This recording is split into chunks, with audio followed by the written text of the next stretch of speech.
They do all their get-together parties and birthdays, picnic, and the rest.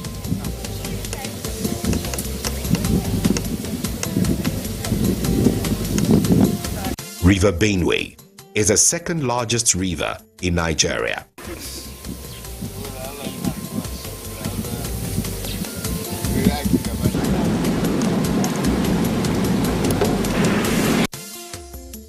Exploring rivers at different times are accompanied by different experiences. We sought to explore the River Benue, this time during the dry season, and indeed the experience is worth the efforts.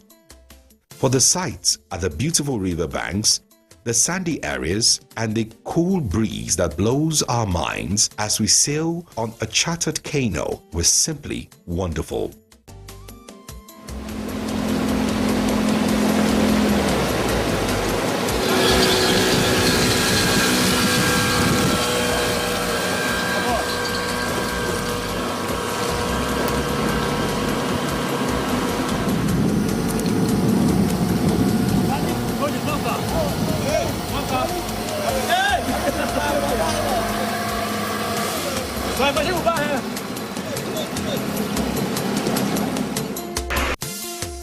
Our destination is a confluence of River Taraba and River Katsina-Ala.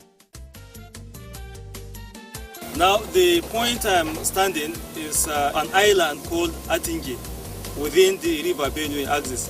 But then one interesting thing is this is a confluence of River Katsina-Ala and River Taraba, and this is where they meet, and then all of them contribute to the River Benue.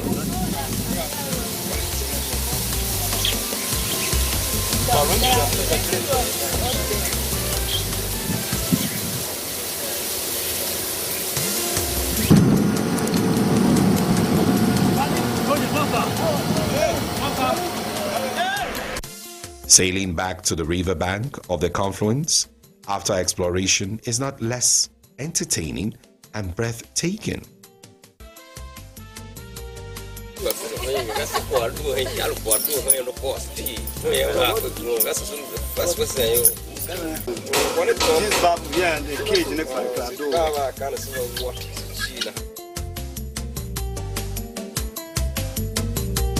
The culture of keeping birds and other wild animals even in hotels for visitors to view is gaining popularity across many hotels in Makurdi, Benue State.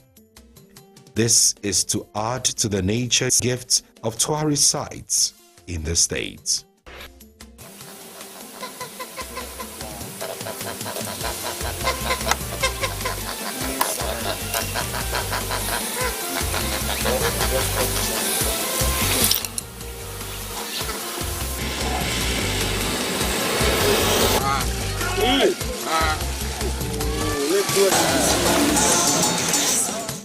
Apart from being the food basket of the nation, Benue State holds its ground in the area of tourism, both natural and man-made. Only a visit to these tourist sites will reveal more to you, because our experiences at that remain long-lasting.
Although social media as a channel of communication is inherently harmless, it becomes harmful and damaging when used without discretion and thoughtfulness. Bad social media users spread rumors and fake news without verification. But good social media users stop, reflect, and verify information before sharing it. Be a good social media user. Stop the spread of fake news. Verify the authenticity of your source and use social media responsibly for a better Nigeria. This message is brought to you by the Nigerian Television Authority, NTA, in collaboration with the National Orientation Agency.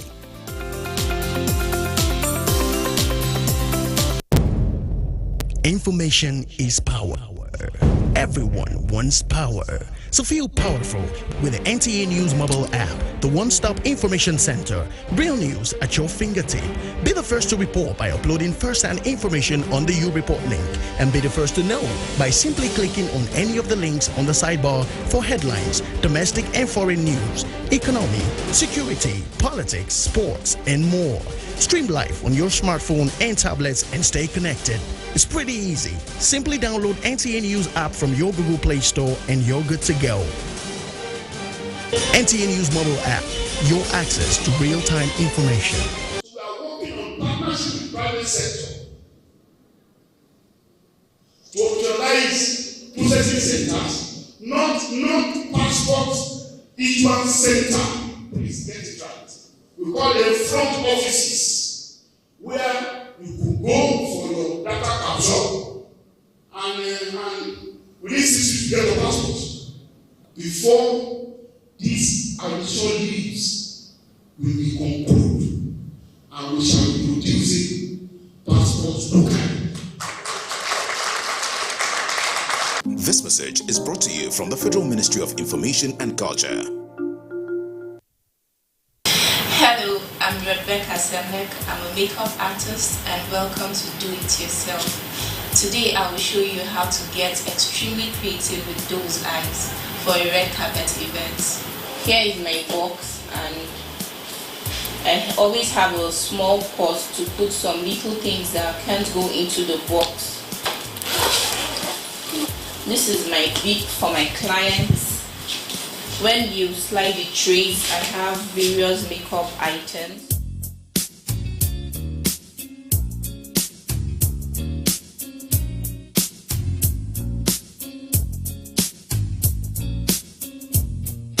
You should always have a bib in order to cover your clients, because you wouldn't want your clients' dress to get stained. Then, as a makeup artist, you should also have your own apron. Then you comb the brows with your spoolie before drawing your brow.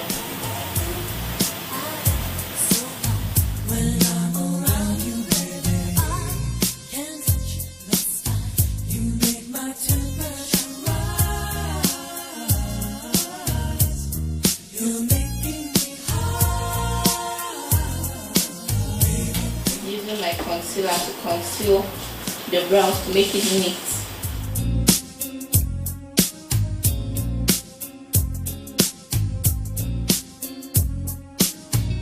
I'm concealing the up part now.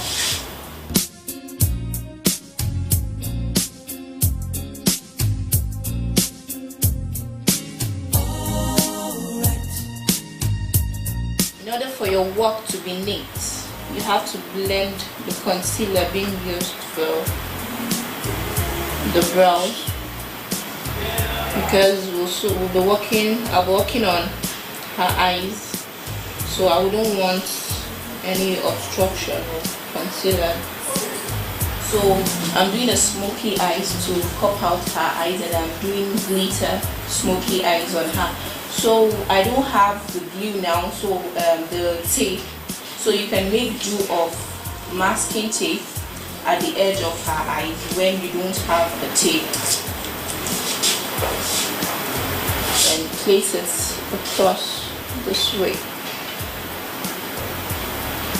Make sure my glitter stick. This is an eye cream.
House of Representatives to reconvene before general elections if Central Bank of Nigeria fails to address cash crunch.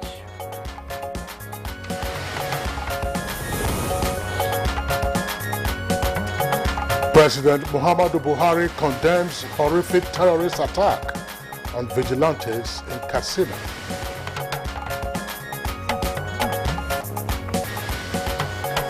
NNPC says 451 million litres of petrol available for 1 week nationwide.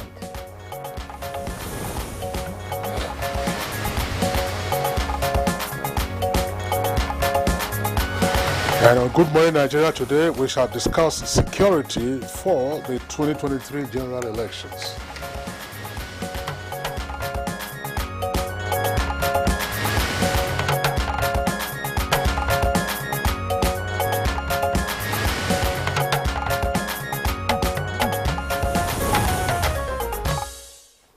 The 2023 general elections are now less than 3 weeks away, and the frenzy is building up in terms of intensified campaigns by political parties and their candidates who are traversing the nooks and crannies of the country, canvassing for the much-needed votes.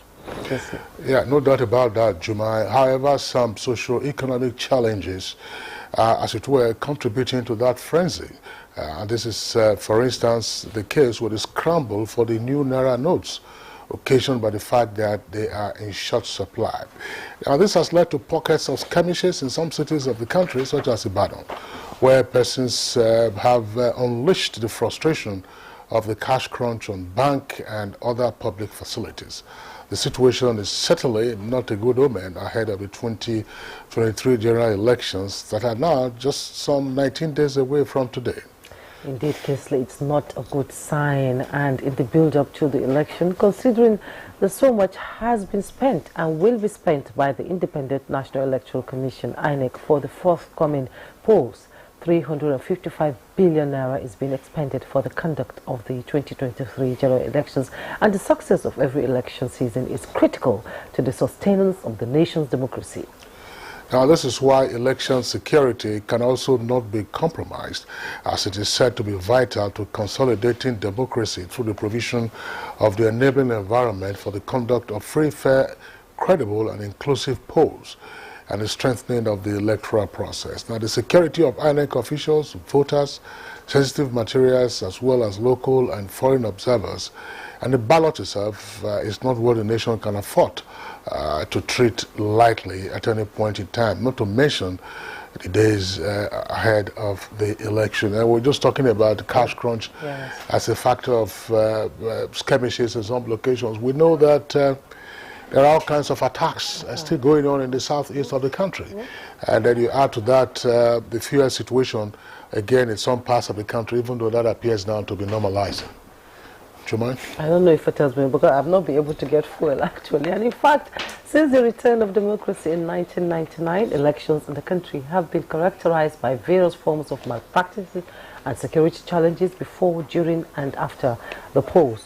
Of late, we have witnessed insistent attacks on INEC offices in parts of the country, leading to the destruction of electoral materials and the invocation of fear and anxiety on some sections of the electorate, particularly in the southeast geopolitical zone of the country, just like we now just discussed with Kensley. Well, right now, measures ought to be taken, and in fact should be taken, to boost the confidence of prospective voters on their security as well as the sanctity of the ballot, and certainly not the other way around. Hence, there is urgency for the deployment of adequate security measures and strategies to prevent, contain, or control factors that could trigger any disorder and violence in the course of the elections. And INEC, on its part, has been conducting series of training on election security for personnel of the various security agencies, and it remains to be seen how these pre-election trainings will impact on the polls and also on the conduct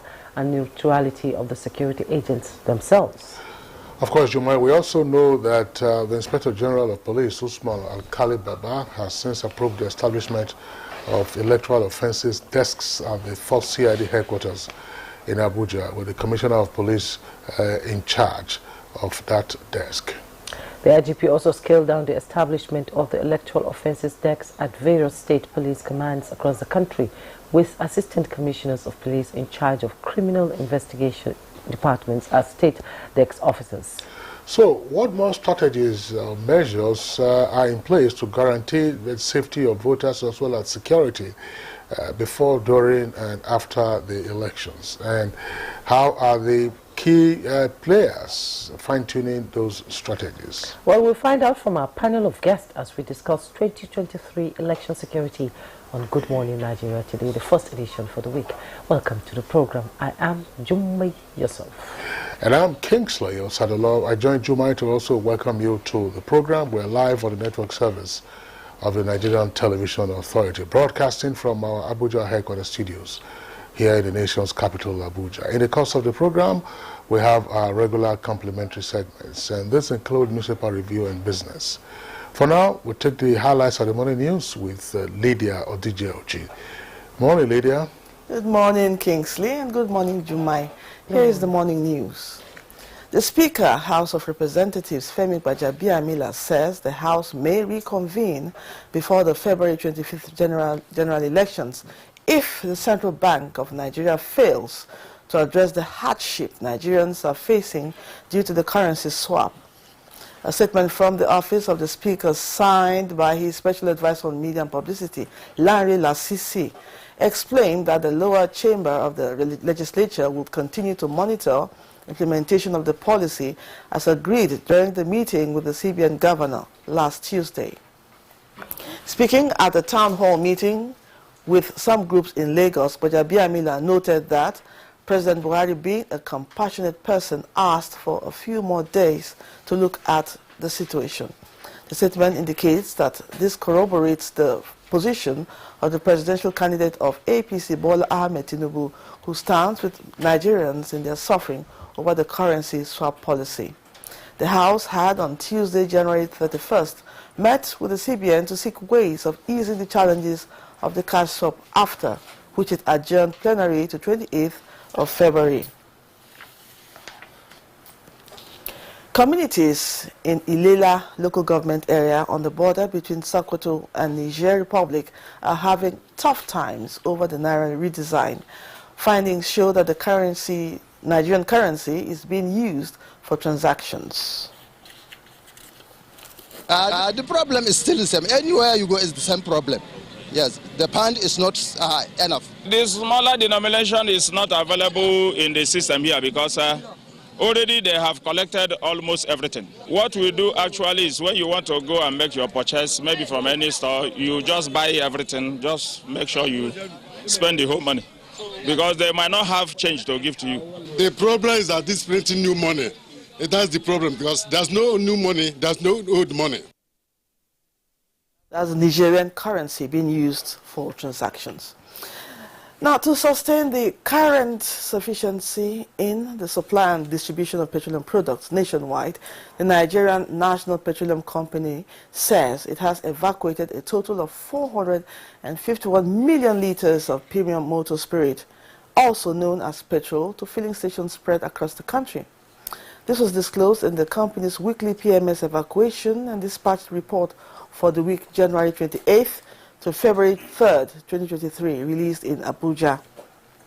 In the report, the NNPC Limited says the figure represents 64% average daily evacuation of the product to filling stations for the week in consideration. The report further stated that 89% of all the evacuation took place at the country's top 32 loading depots, while other loading depots evacuated the remaining 11% of the total volume. Similarly, Lagos and Abuja received the largest number of truck dispatched to states, recording 1,251, as well as 847 trucks, respectively. President Muhammadu Buhari has condemned the attack on vigilante at Yargoje Forest in Kankara local government area of Katsina State, where many lives were lost.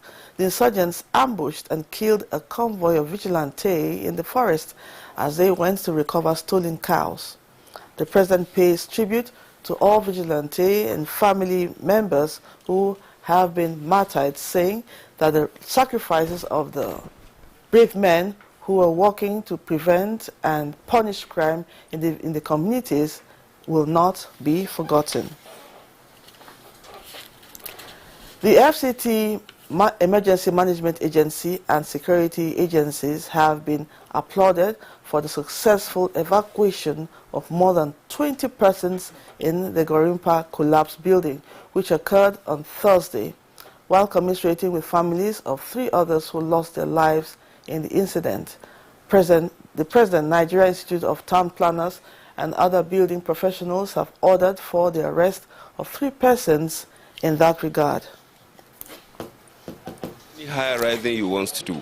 If you look around here, you will find out that most of the iron rod that are here is iron 12, and they're supposed to be 16 at least for that. So the most important issue here is that the guy or the professional who supervised this building should be arrested. Then the question you ask is there no monitoring team who are assigned to monitor these projects from the beginning to that point of collapsing? Green areas are meant to be the breathing spaces for the city. So it is dangerous for anybody to venture to tamper on the green areas of the city. The Academic Staff Union of Colleges of Agriculture is optimistic that the agriculture revolution aimed at diversifying the country's economy is achievable with the signing into law of the Agricultural Development Trust Fund by President Muhammadu Buhari. National President of the Union, Dr. Peter Aboki, stated this during a press conference at the end of the 4th National Executive Council meeting of the Union. The strategic positions of colleges of agriculture cannot be overemphasized because of the categories and the caliber of training that we give to the nation. The technical aspects, which is key to development of the sector. As Nigeria heads towards the 2023 general elections, intending Christian pilgrims have been reminded of their civic responsibility to support the process with prayers and supplication from the Holy Land. Addressing about 300 intending pilgrims from Lagos, Ogun and Oyo states ahead of their departure for Israel, Executive Secretary of the Nigerian Christian Pilgrims Commission, Reverend Yakubu Pam, said the country can do with all the divine help it can get at this time.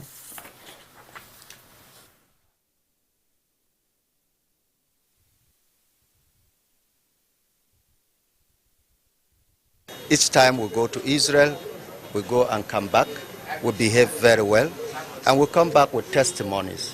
And beyond that, they should go there and make sure we pray for the next coming election, the general election that is coming up, that God should give us leaders who has the hearts to service the people of Nigeria. We are going to Jordan, which is also a Muslim country. They are not Christians. So we are ambassadors of Christ, and we should therefore represent Christ properly and then also represent our nation, Nigeria. And that's the news for now. Good Morning continues. Good Morning Nigeria continues with Jumai and Kingsley after this commercial break. Don't go away.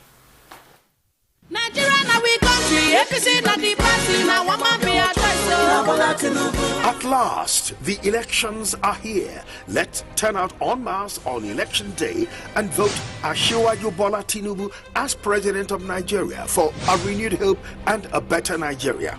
Vote APC, the party that shows a broom.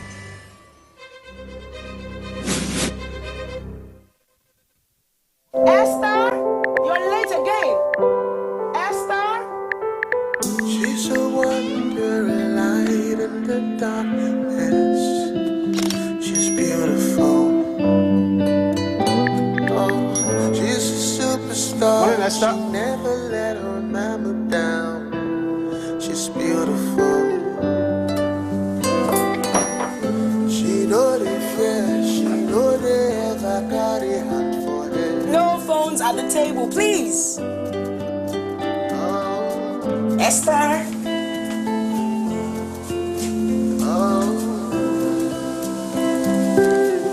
love you too.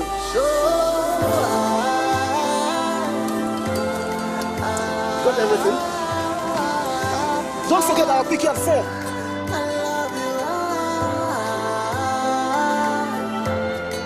Airtel, the smartphone network. The new Milo 3-in-1 Milky and Creamy is truly milky and contains calcium. So, no need to add milk for that rich, creamy cup, which helps to nourish and energize your kids. Milo 3-in-1 is such a smart choice. Milo, energy to go further. From Nestle. Every Harmattan, he falls sick so frequently and misses school often. I keep him away from junk food. She also feeds me apple. She says an apple a day keeps...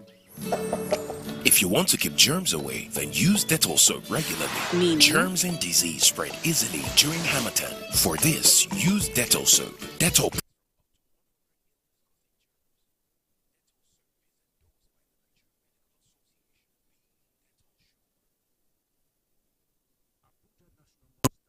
And Welfare Foundation welcomes you to her one-day public sensitization. Theme: Towards a free, fair, and credible 2023 general election. Venue: Conference Hall, National Mosque, Abuja. Time: 9 a.m. Date: 7 February 2023. Chairman of the occasion is Eminent Alhaji Muhammad Saad Abubakar, CFR MNI, Sultan of Sokoto, and President General, NSCIA. Keynote speaker: Professor Tahiru Muhammad Jega, former Chairman INEC. Speakers: Sheikh Dr. Khalid Aliu Abubakar, Secretary General, Jamaatul Nasir Islam JNI, Center for Democracy and Development. Professor Mahmoud Yakubu, Chairman INEC. Dr. Kabira Damusi of Beacon Consulting Limited. Nuruddin Osunagwe Esquire, National Former Amir, MSSN. Haji Aisha Yusuf, columnist at Daily Trust newspapers. Host: Professor Shehu Ahmed Sahid Garjanchi, CON, Murshid of the Abuja National Mosque.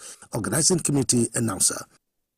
Our pastors, our imams, in every church, in every mosque, please realize that in the course of praying for peaceful and transparent elections, we all have duties beyond prayers.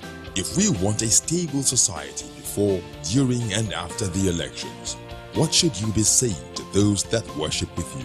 All Sundays and all Fridays, you are saddled with the responsibility of bringing up good generations. It is therefore your duty to both man and God to ensure peace all the time, no matter about elections alone. People talk to people and people listen. Talk to your followers. Make them listen to ensure peaceful 2023 elections. This message is from the National Orientation Agency. The security challenges we have faced as a government have been daunting, from terrorism to banditry, to kidnapping, to separatist violence, to crude oil theft, to armed robbery and sundry crimes. It's undoubtedly the greatest challenge to the peace and security of our great country since the Civil War of 1967 to 1970. It is a kind of challenge that would have overwhelmed many nations. But thanks to the purposeful leadership of President Muhammadu Buhari, we can say, I want to repeat, that the worst is over, and peace and security are gradually returning to the land. This message is brought to you from the Federal Ministry of Information and Culture.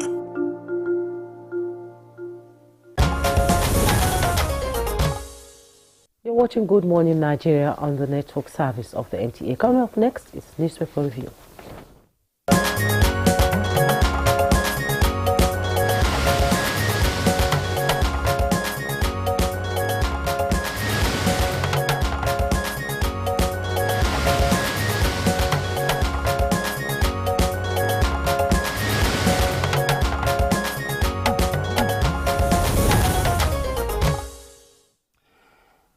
Newspaper reviewer Chukwudi Okoli-Ogbaja is right here with us in the studios for today's edition. Chukwudi. Hello, Kingsley. It's a bright Monday morning. Good morning. Good morning, Jume. How are you doing? I'm okay. Glad to be here, gentleman and lady. It's a beautiful day. Hope you had a pleasant weekend. I did. I slept so well. I feel really, really like a new spring. I'm glad you did. Well, let's take a look at the window page of the New Telegraph and then discuss other matters that, of course, occurred over the weekend. Yes. The New Telegraph, above the nameplate, says COT, that's Commission on Turnover. 7 banks' earnings rise to 193.69 billion naira. Federal government blocks 56 billion naira illegal payment on board vessels.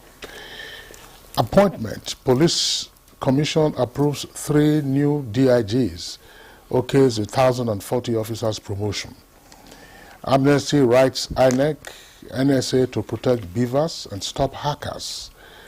Have confidence in beavers, that's according to INEC. Industrial Court comment, NLC censures El-Rufai, says attack irresponsible. Abia governorship, APP candidate mascot Carlo Malls merger. Polls, that's the kicker, don't impose candidates on followers on Aekon urges clergy. Vote credible candidates, not party, he advises Nigerians. Presidency, APC at crossroads as El-Rufai dares Villa cabal. Lawyers push for adoption of independent candidacy. Buhari condemns terrorist attack on Katsina vigilantes. And then they have 3 riders to that headline. And then NDLEA arrests pregnant woman, school teacher, and others. Polls, Wike urges military to be neutral during polls. Mock accreditation records 58% late arrival of officials. Mock accreditation records 58% late arrival of officials. That's attributed to CDD. Banknotes scarcity. CBN intercepts hoarded 6 million naira new naira notes in Ekiti Bank. Takes additional measures to boost availability. And APC and PDP bicker over policy. As Tinubu support group claims is targeted at APC, bullion van tendencies mustn't decide next president. That's according to Atiku.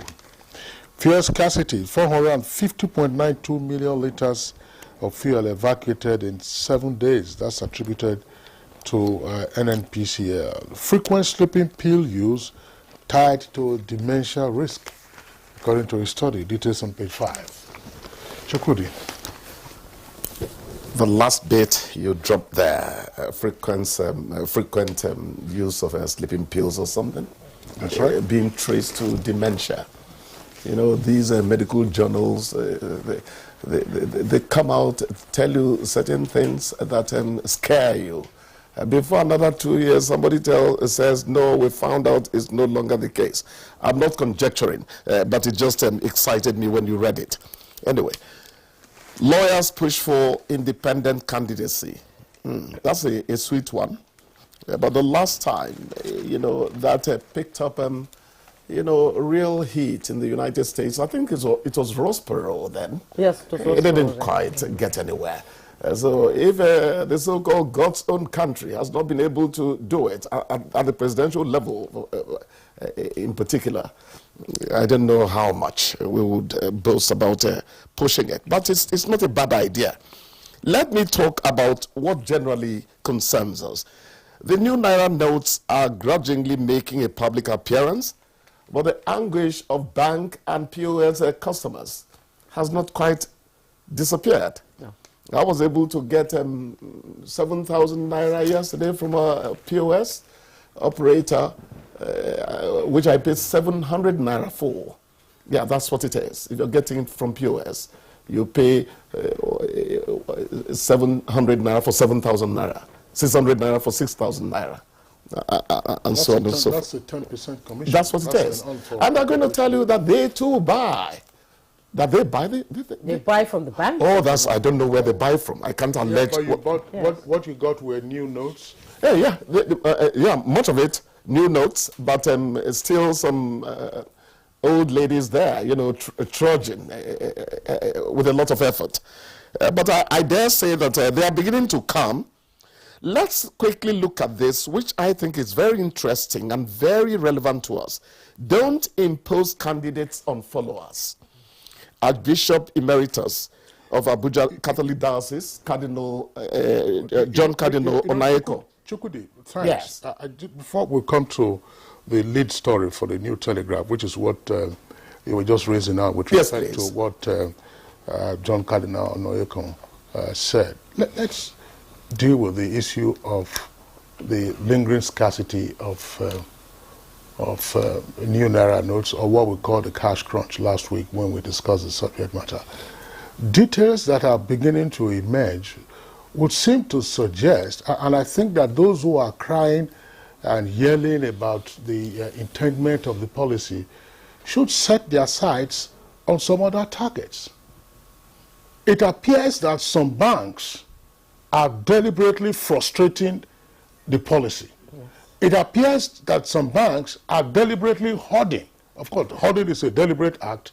Hoarding the new Naira notes. There is a video that went around over the weekend of new Naira, stacks of new Naira notes hidden behind the old Naira notes. And I think they said those were EFCC officials, yes, of course, who were raiding the vaults of the banks to be sure that the new Naira notes came out. And there are suggestions that it's possible that some banks are busy servicing some big clients. So I should say, because it is so easy to look for a scapegoat, target the CBN, target the governor of the central bank and say, make this policy work, make this policy work. The central bank ab initio said, look, we are not pumping back into circulation an equivalent amount of the monies that we are withdrawing. Yeah, right.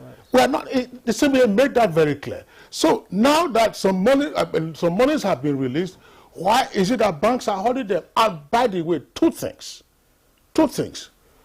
Where is the bankers committee in all of this? People are crying about cash crunch.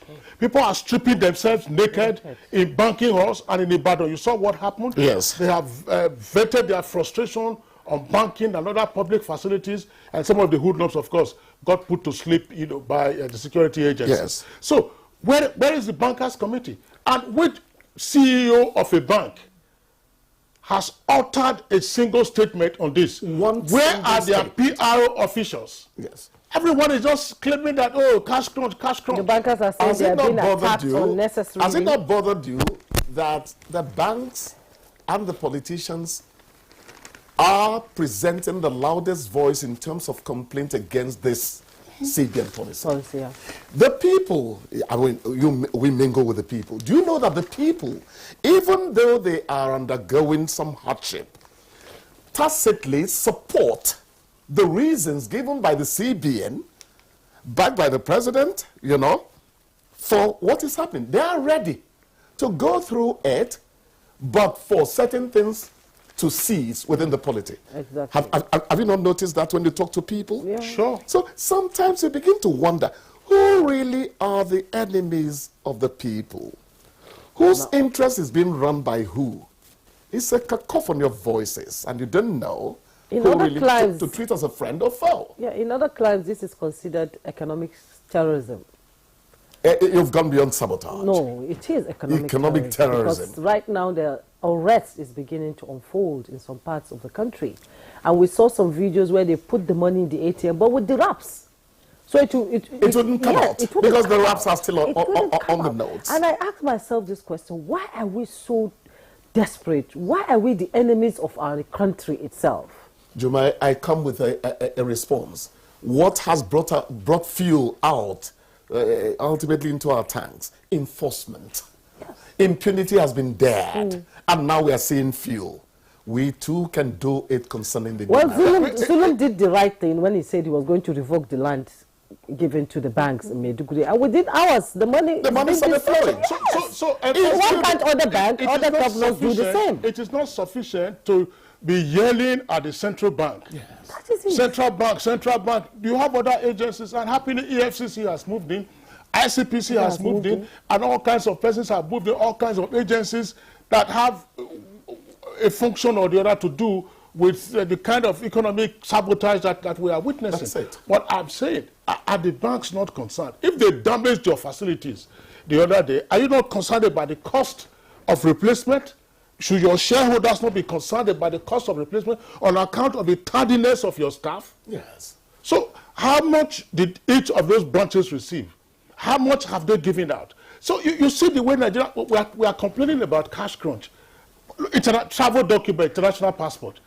Everybody, because people are running out, people are doing jakpa. So suddenly, passports now become hotcake. Yes. How many Nigerians need international passports? International passports. They said, oh, it was because of 2020 lockdown. Then COVID. Then all kinds of passport. It's not become an object of racket. All kinds of Well, we've seen arrests. We need to see prosecution. We need to see prosecution. Yes, impunity should not be allowed to walk all on our streets. More importantly, I will say this before. Look, when you speak to some people, sometimes I don't have new naira notes. It's not issue of new naira notes. Not all the bank notes are being changed. 100 naira, 50 naira, 20 naira, 10 naira, 5 naira remain legal tender. But it's also not available. Yeah, that's what I'm saying. Make it available. Flood the place, saturate the place with 100 naira notes. So what is all the people are going? And by the way, let us also be clear, because some of the drama that we are seeing around it, some of it could just be drama. Look, why would you go into a banking hall and strip yourself naked? Look, it is possible, because we have discussed mental health on this program. Yes. Some persons may have just mental health issues. And now you are dramatizing it to show that, ask yourself this question. How much are you asking your bank to give you? And how much can your bank give you over the counter? Why do you need the money? If it is for a transaction, do the transaction electronically. If you can't use your phone app, if you can't use your bank app on your phone, go into the banking hall, fill the form, and the bank will make the transfer for you. Yes. Some of those persons stripping themselves, if you check their bank balance, you just find that there's no need for this drama. And some persons who are on the queue, they're just frustrated. Some of them who are on the queue, some of them, I'm not saying, some of them could just be pickpockets. Some of them could also just be placeholders. When you see a long queue, say, you want to give it. And so let's not dramatize this. You're just being courteous by saying could just be. They are some of the names you dropped. Some come to the ATM with fake notes and tell you they've withdrawn beyond what they want. And then if you need money, they can give you, but it's fake. It's fake. So when you receive it and you go to buy something, they tell you this is not a new naira note. Please permit me to quickly bring back the John Cardinal Onayeko story again, because anything that helps us remove partisanship from religion matters a lot to me. It does. He says, don't impose any candidate on your followers. He's talking to both Muslims, Christians, atheists, whoever they are, whatever you believe in. The voting right is a personal property. Yeah. It's a personal asset. Let individuals be allowed to be themselves. Because you find out that at some worship centers, some people are perpetuating religionism by asking people to behave in a particular way against some people in this country. That doesn't lead us to better unity. If either religion or ethnicity, it keeps happening. It keeps happening. Every time election comes around. Well, thank you so much. Yeah, you're thanking him, but let's also drop this in as a reminder of what happened. Follow up. If you recall, 6 pupils were kidnapped in Doma local government area in Nasarawa State. 2 of them were initially rescued.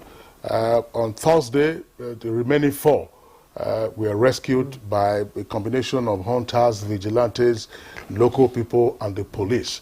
So it's a happy ending to that unfortunate incident where 6 pupils, primary school pupils, were kidnapped in Doma local government area. Now they're back. They were taken to hospital, and I believe that by now they should have been reunited. I saw the kids. They are too young. Of their family. Children. So that's a happy ending. Next thing, follow up is who were those responsible for it? Because you saw what happened with the Igwe train attack. The persons who were the accomplices, they're already in court within the environment. Yeah, indeed. We hope they follow up and find the culprits and prosecute them. Thank you so much, Chukudi, for coming. Thank you, my brother and sister. Nigeria must survive whatever they do. Inshallah. We'll take a break. When we return, our conversation will begin.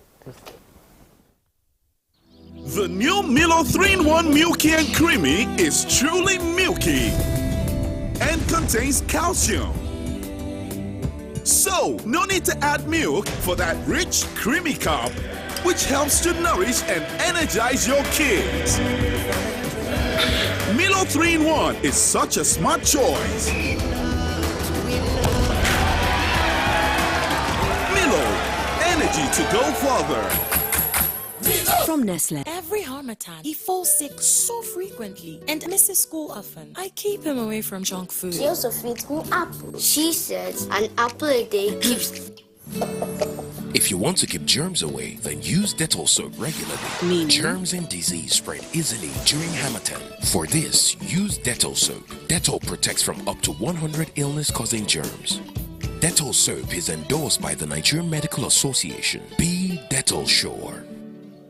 Operation Wild Punch covers Kaduna and Niger states.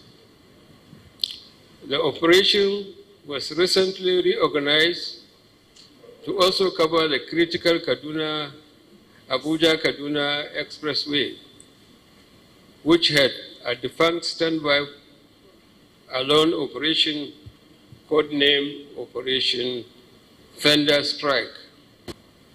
Additionally, as part of the Operation Wild Punch, a subsidiary operation codenamed Operation Forest Sanity has also been launched to flush out the terrorists from the forest that straddle Kaduna and Niger states. These efforts were geared towards flushing out criminal elements from the Kaduna-Abuja Expressway and its environment. I am pleased to inform that Kaduna Expressway has been secured through a combined efforts of the armed forces, the police, and other security agencies. This message is brought to you from the Federal Ministry of Information and Culture. To every politician, as the campaigns gain momentum and passions begin to rise, remember, the errors of your opponents do not make you a success. Do not run down your opponent and inflame passions to violence between and among your supporters. What counts is what you plan to do for the electorate and how you intend to relieve their sufferings and bring succor. Nigeria is in dire need of patriotic leaders at all levels. Leaders who will make national development their priority. Concentrate on telling the electorate what you intend to do when you get into office. Focus on making your vision clear to the electorate. Don't engage in verbal abuses, fake news or speeches. Keep dealing with issues that will bring progress. You win the hearts and minds of the people by being above board, by being civil, patriotic, and showing empathy. Let's join hands to make the 2023 elections peaceful. A message from the National Orientation Agency.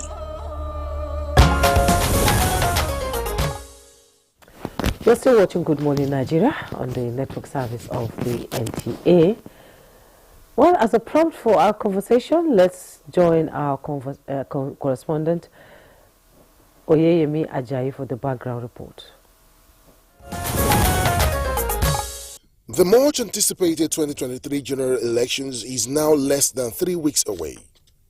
Political parties and their candidates are already traversing the length and breadth of the country, soliciting support and votes from the electorate. On its part, the Independent National Electoral Commission (INEC) has conducted a series of training on election security with the aim of enlightening security personnel about measures and initiatives introduced by the INEC for the election. This has become necessary following attacks on INEC facilities in some parts of the country, despite being guarded by security personnel.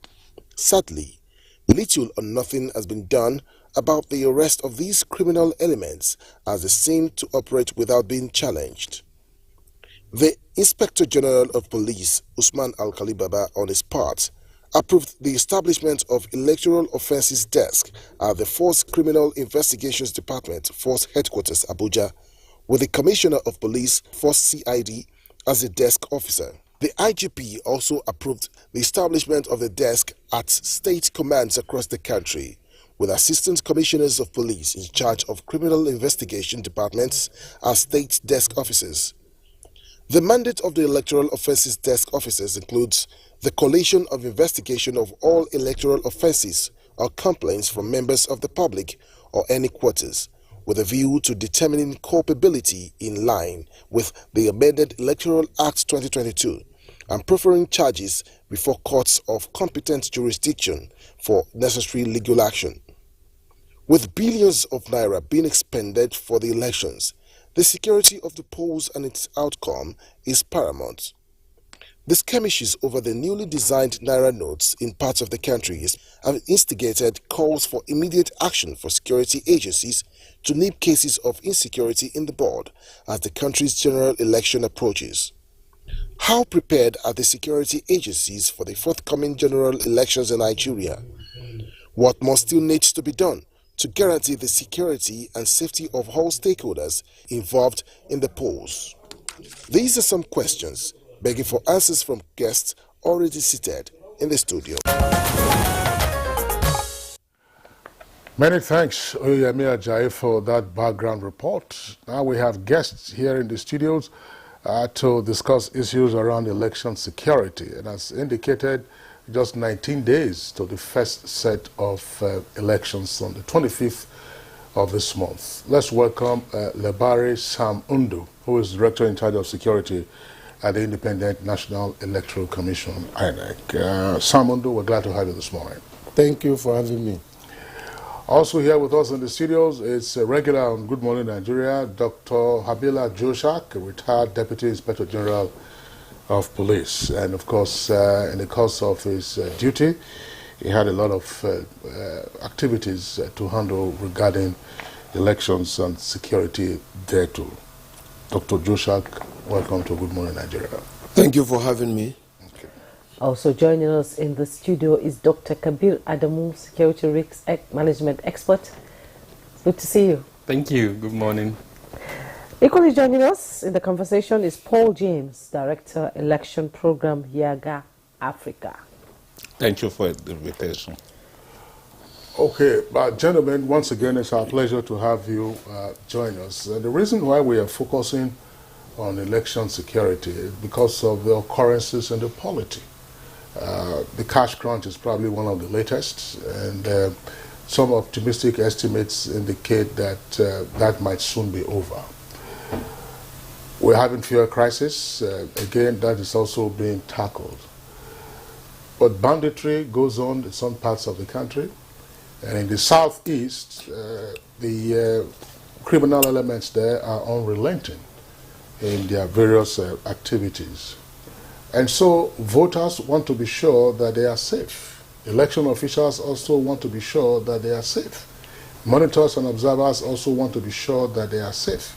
8 years ago, in 2015, the elections were postponed by 6 weeks in order to bring normality, as it were, to the northeastern part of the country. Are we faced with the same crisis in 2023? Let's begin with the Director of Security at INEC. Thank you. I think that 2023, all things being equal, as economics will say, when we were in secondary school.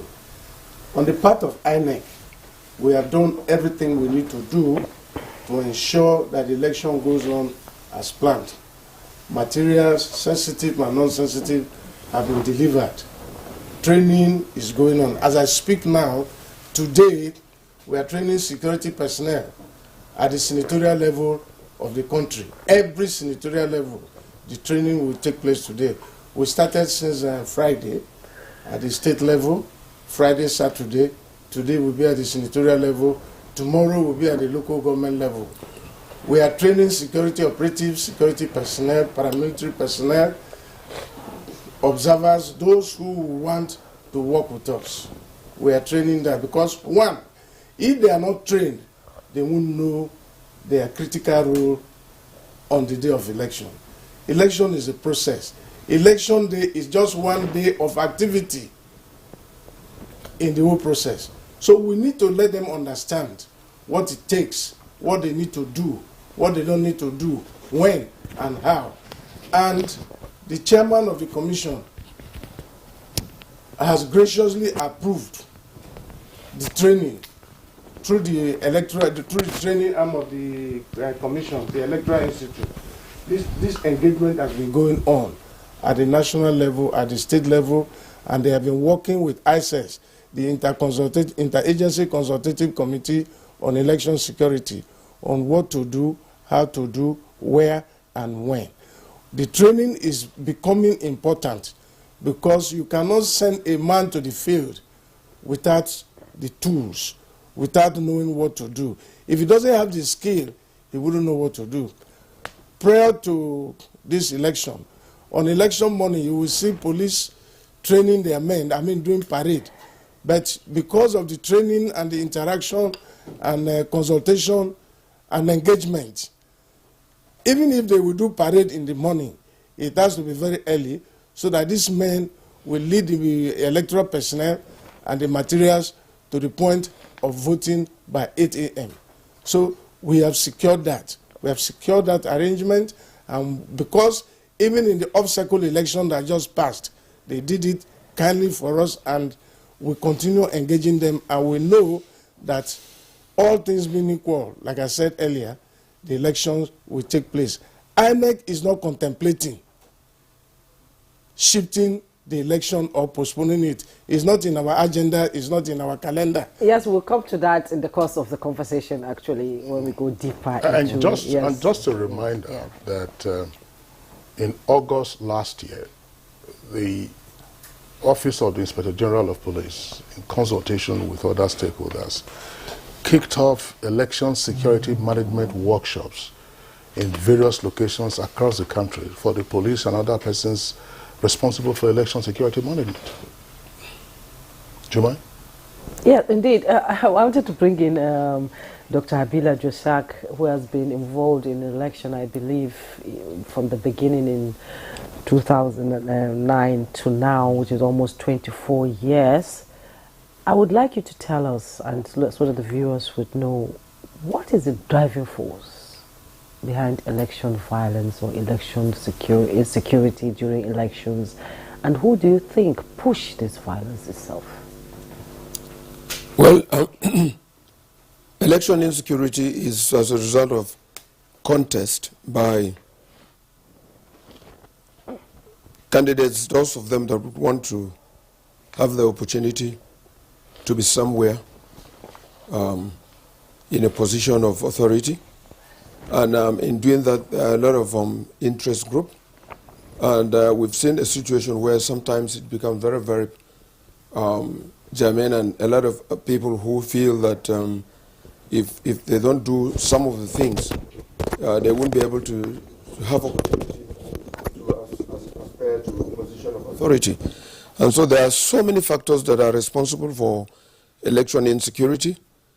The contestants themselves would want to ensure that they do everything possible to gain prominence and to be elected into a position that they have seek to acquire. We also have a lot of the people also who also would want their own person to be given opportunity to rule. And so we have a lot of interest groups, and some of these groups on their own would want to truncate the process by making sure that they cut corners and create problem and chaos. And so who is to be blamed? It's all those that are involved in the process of ensuring that theirs have a place in governance in the dispensation that is about, to be contested. All right, thank you very much, Dr. Habila Joshak. And let me come to Dr. Kabir Adamu. Just a way of restating the first question I asked the Director of Security at INEC. What are the security threats, if any, in your opinion, to the elections commencing in just about 3 weeks? Thank you once again, Kingsley. So election security management has now become extremely institutionalized. There are tools that are out there that help election management bodies, such as INEC, to identify threats to security, as it were. Now, INEC is using a tool which it calls FMAT, which is the Election Violence Mitigation Tool. It's a tool that allows INEC to identify, evaluate, and then put forward mitigation measures for managing electoral risk. Now, the risk can be divided into two: the internal risk and then the external risk. For internal risk is a range of activities, including INEC itself. Now, just like the director has said, as an external evaluator, I'm extremely comfortable with the processes that INEC has adopted to manage its risk. The challenge, however, are the external risks, some of which have been identified by Dr. Habila. I just want to add the existence of non-state armed groups. We've discussed this extensively in previous conversations with you, but they range from the terrorist groups in the northeast, such as the Jamaat al-Ahl Sunnah al-Dawati wal-Jihad and the Islamic State in West Africa province, to groups like the indigenous people of Biafra, to the bandits and others in northwest and north central Nigeria. Now, they pose an existential threat to the elections themselves. Just on Wednesday last week, in Bakuri and surrounding locations in Katsina, a group of vigilantes, when the incident happened on Wednesday, were told 40. As of today, we're looking at a figure of around 100 persons killed by those non-state armed groups, specifically in Bakuri. And that is the environment with which we're going to conduct an elections. Another one, which is also very worrisome, and I'm quoting the Inspector General of Police himself, are the state-level security structures. These are security structures that have been created by state governments, and as you're aware, security still remains in the exclusive list. So if state governments create security structures, how are they going to play into election security management? As an example, if the Interagency Consultative Committee on Election Security that the director mentioned puts up a framework for managing all of this risk that we've mentioned, what role are these state structures going to play? The IG has declared them as illegal, and he did this in a public forum. However, we have not seen the other activities that will follow that would now either make them neutral or that would clarify to Nigerians what role these state-level security structures will play during the elections. INEC has also come up with what it calls an election program policy, which is quite extensive. I was very happy seeing that document. That document provides the framework for which INEC is running the elections. And inside it, there is a component that has to do with security. So back to my earlier statement, I'm extremely happy with what INEC is doing to manage the elections. The other part that I'm a little bit worried, and I'm hoping we'll expand that conversation as we go ahead, is the role of the Interagency Consultative Committee on Election Security. It's supposed to have 3 levels: at the federal level, the state level, and then possibly at the local government level. Now it comprises all the security organizations, and the director will correct me, I think about 20 of them, that play different roles in managing election security. Of course, the police is the lead agency, and that is why the Inspector General is a co-chair of that committee. Now, it has been meeting regularly at the federal level, and I'm aware that the Inspector General issued a circular directing that committee should also be meeting at the state level. But in my interaction, and believe me, I do interact in this field, I haven't seen that level of activity at the state level. Now, why is this important? All of these threat elements that we've mentioned don't exist in absentia. They exist in a location, and most of them at the state level. Now, if the activity is more vibrant at the federal level and less at the state level, then it means we're leaving a gap. So I'm not sure why the Inspector General's directive was not complied with for the state level access to be functional. I think it's very important. Lastly, the role of the Electoral Institute that the director mentioned. The IFMAT, that tool that I said is world-class, is being deployed by the Electoral Institute. And I'm aware that currently the Electoral Institute is actually doing that, trying to understand at the regional level what the risk elements are. Now, it did that, I think, around early last year, got an understanding of the security situation in the country, and then also is also doing another one. So clearly trying to put forward mitigation measures. But the challenge, and I think this is the legacy of the military rule, the control that INEC has over members of ICSES. So that I can summarize my thoughts. In conclusion. We will. I will pause you, rather, okay. Dr. Kabir, because earlier you said we would have a conversation around the role of the Interagency Consultative Committee on Election Security. We will come to that and then further unpack the interaction between the committee at the national level and then the committee at the subnational level, and why they appear to be waiting for instructions as to what to do with just barely 3 weeks to the commencement of the general elections. Let's bring in now Paul James, Director of Election Program at YAGA Africa. What is YAGA reading with respect to threats to the 2023 elections? I think for us at YAGA and every other citizen observer that is following the process, we are hugely concerned about the 2023, and also we are at the moment where we're doing what people will call reading between the lines, whether or not these elections will happen. I'm saying this because of some recent activities that we had conducted, and also some indicators that we saw from the activity. In December of last year, we deployed our 774 observers across the 36 states and the FCT to assist with recruiting observers that will deploy for the presidential and the gubernatorial election. And the first sign that we are seeing is that there are communities in this country that have been deserted because of the ongoing activities of the criminal elements.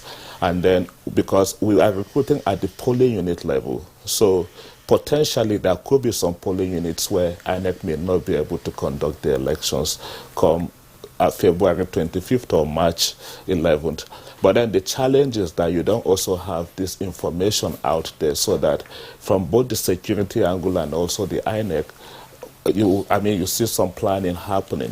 There are places, for instance, currently, about 9 states that I know of: Niger, Nasarawa, Anambra, in Enugu, in Ebonyi, and then in the belt of the northwestern states, Katsina, Sokoto, Zamfara, that we know, based on the activities that we conducted, that people have deserted those communities. So what becomes of these people?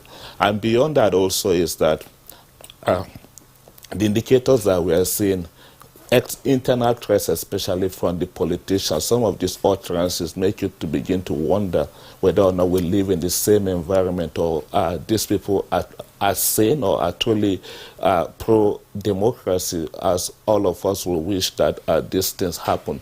So what are the concerns for us? Barely 2 weeks or 3 weeks to the election, what you are seeing is that these stakeholders are more reactive than proactive. You expect to see communications, for instance, that will inspire confidence from the security agencies.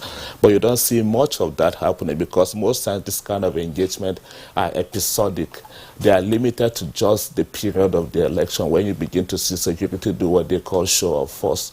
And then if you are doing show of force, then without inspiring the confidence before the election, of course, whatever threat that I have seen, a voter may have seen before the election, could be the basis of which the voter may want to either participate or not participate in the process. So for us, that is the concern, the kind of communication that is coming from the security quarters. It is not reassuring at the moment, and we're hoping that in the coming days we'll see improvement. Okay, thank you. Let's bring in Mr. Lebari now. Can you tell us the level of interagency collaboration ahead of the 2023 general election with security agencies and CSOs? Yes, thank you for that question. The Interagency Committee on Election Security at the federal level has been having a robust engagement with all the member agencies, both military and paramilitary. I know that the NSA, who is the co-chair, I know that the co-chair is NSA and INEC, but the IG as a lead agency has been directed or was mandated by the agency to get the states to be actively involved with the Commissioner of Police and the resident electoral commissioner as co-chair at the state level, and the DPO and the electoral officer as co-chair at the electoral level.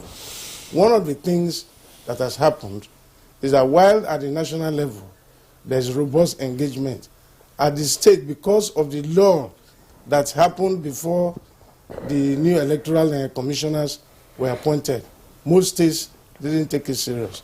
But as at now, as it is today, I know that the states have taken it serious, just like we were going around sensitizing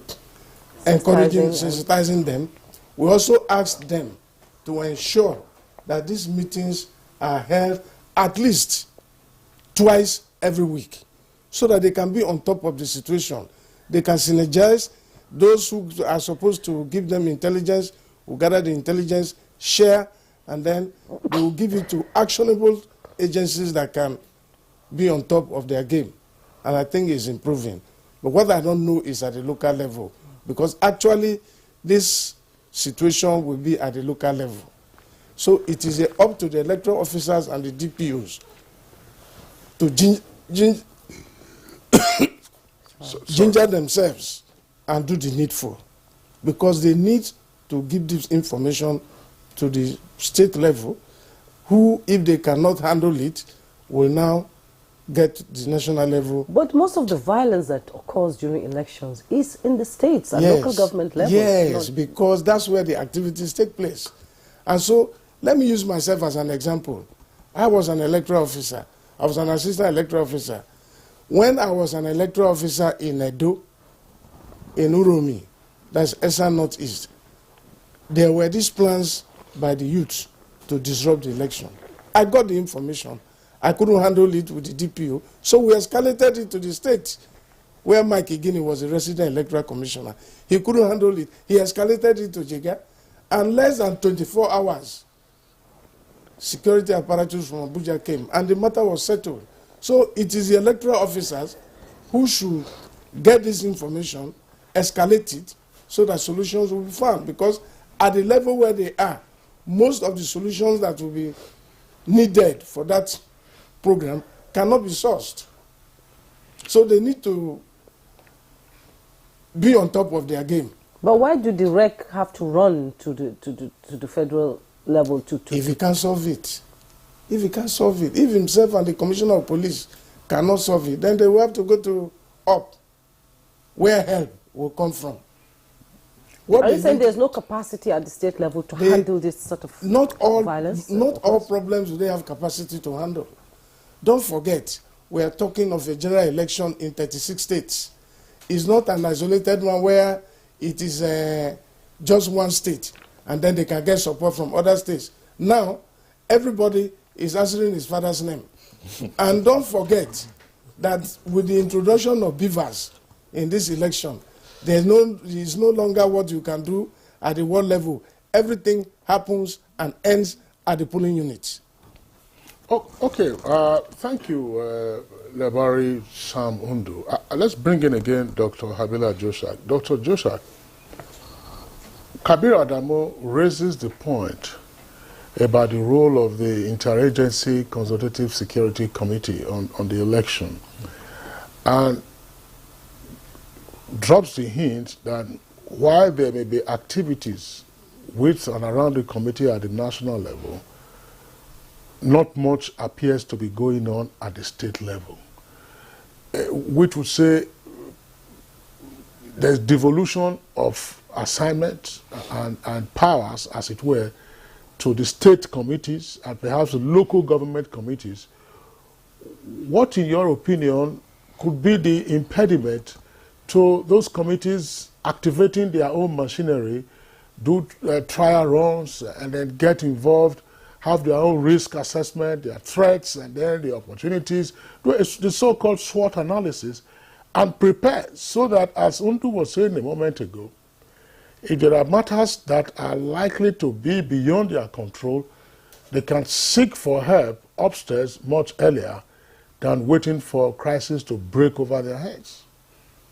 Well, in as much as I would not want to hold on the stage for the Nigerian police, I can say categorically, clearly that the observation so far has indicated that there are more of collaboration, more of coming together and analyzing some of the threats at the local level than in the federation, I mean, at the center. In fact, in the various local government, if you have opportunity to try to take a survey, you will discover that there are a lot of meetings that are spread over the communities, the traditional rulers, some of the states that have some security that they've been able to put together. Such people also are involved, traditional rulers, because a lot of people are looking at a situation where if nothing is done, some of the issues that will crop up in the local area is likely to take people's life, likely to cause destruction. And so what I have seen in most of the places, either their meetings and the rest of it, I have discovered that there is more of activities of sharing and trying to come together to see what are the threats. And you know that the Nigerian police, I know that they've gone before this time to do trade analysis, and this trade analysis I shared. This is so important that those of them that are likely to constitute nuisance, those who would want to tamper with the process and put the lives of electorates and other officials and what have you in jeopardy on election day, some of those people are taken off from the society and kept. Where? They are brought to answer. In the cooler. They are brought to answer. I think in the cooler. Offenses that they've done, they will have to answer for it. And so I'm very sure that the Nigerian police have been doing that. But of course, there's nothing that can be enough. This is also a wake-up call. You know, Dr. Joshua, thank you for your response. Let's not dance around too many of these issues. Yes. We, of course, try to give confidence to the people, try to reassure them, but we also need to interrogate some issues so that we know how prepared we are to face those issues when the time comes. Let me give you a scenario. We have seen the difficulties, for instance, in some locations, people or voters who registered getting their PVCs. Yeah. There are concerns that some of those PVCs have been hoarded. There are concerns that I've seen a video go around, and I'm sure you guys have probably seen that. Some PVCs dumped in septic tanks and gutters, and so on and so forth. Some persons see this as voter suppression tactics, and add that to the fact that this is a keenly contested election. So, do we know where the hotspots are and what the triggers might be for election violence? Well, we know bandits are in locations, IPOB and not IPOB, or unknown gunmen, or known gunmen, or men not gun.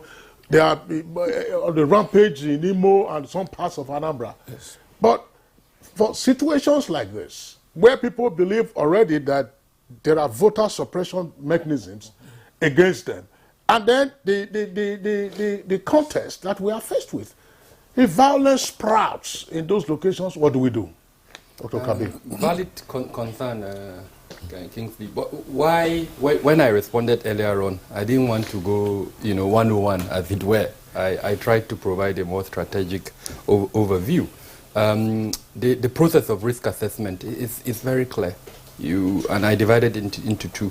What you've mentioned, perhaps is propaganda, because believe me, there is a lot of disinformation, there is a lot of misinformation, there is a lot of propaganda out there.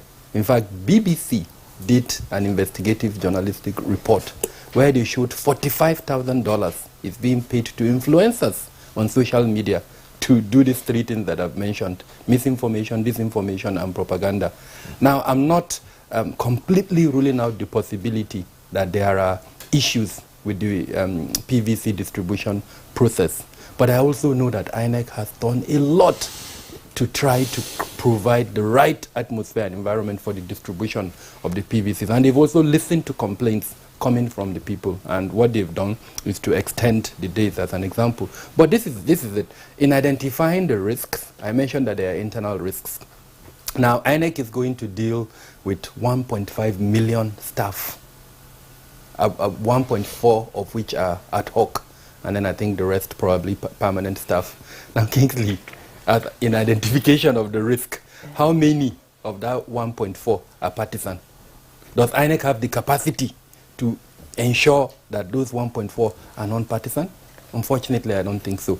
So again, INEC is just one arm of the stakeholder process that would have to manage the election. Yes, they've got the responsibility constitutionally, but each and every one of us needs to contribute to the electoral process. If you know, as an example, that any one of that 1.4 million is partisan, and you deliberately misled INEC in recruiting that person, you've contributed to foiling the electoral process, as an example. And a lot of us are guilty of that. We actively sometimes encourage all of that. What am I trying to say?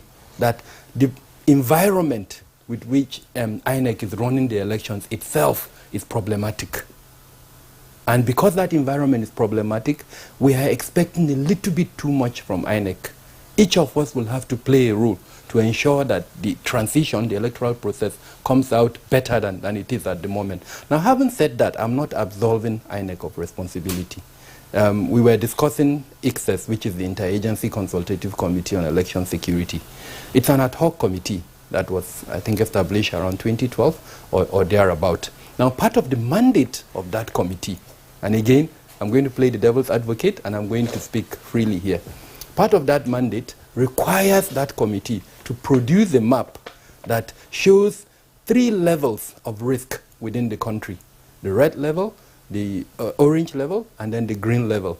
Now, the idea is that by looking at that map, you know the risk elements in each of the locations. Now, imagine a situation where at the federal level, we have that map, at the state level, we have that map, and then at the local government, we have that map. That would mean probably as far back as, let's say, January 2022, we already have a good understanding of the threat profile within the country and would have been addressing those threat profiles. And that is at the external level. INEC already has an understanding of its internal risk. I'm sure of this because that's my job.